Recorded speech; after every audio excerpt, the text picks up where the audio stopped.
Bjorn and I wanted to talk to you about what we consider to be successful social interaction between dogs, or social experience.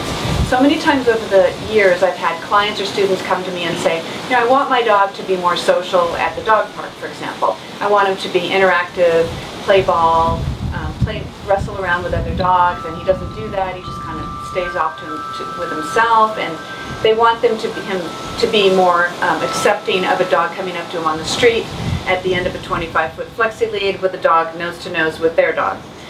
Here's what I think of that. Today I went to the gym, the grocery store, and the post office. I'm sure I passed dozens of people, maybe even 1,000 people today. I was socially appropriate with every one of them, yet I probably only spoke to 2 people at the gym, said hello. I probably thanked the person at the checkout line in the grocery store. Beyond that, I passed by all these people, and I didn't attack anybody. I wasn't antisocial with anybody. I was practicing acceptable social behavior at a human level.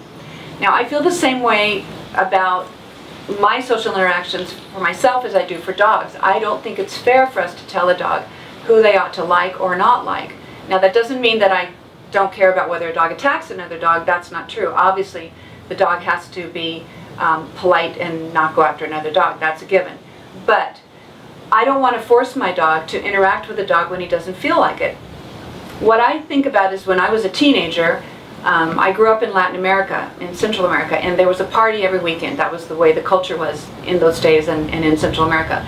I never missed a party, but I was actually very shy. I got over it, obviously, but I was actually very shy as a teenager, and so I maybe wasn't the first one on the dance floor, and I maybe wasn't the one that went over and said hey to everybody. I might have kind of hung out with a couple of my girlfriends that I was comfortable with, yet I was social with everyone. I was practicing appropriate social behavior and social interactions with other humans. That's all I want from my dog. So also keep in mind that if a dog is insecure, anxious, has been had some social deficits in his upbringing, the worst thing that can happen to him is for another dog to come and approach him face on, because all it's going to do is set the dog back. Same thing for a human approaching that dog. Just because a dog comes up and smells you or is just standing around doesn't mean he's inviting you to touch him. So keep that in mind, because we want to make our dogs social, but we don't want to put so much pressure on them that they have to behave in a certain way because that's the way we feel.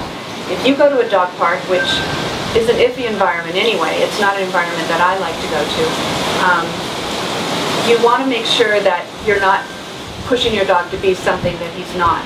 I have an area on my property that's enclosed, but it's a large field, and often I take my dogs down there, maybe 10 or 12 of my dogs down there, and each one of them will play differently. You know, Bjorn might play with Reuben. They're kind of younger males, and they'll wrestle together like boys.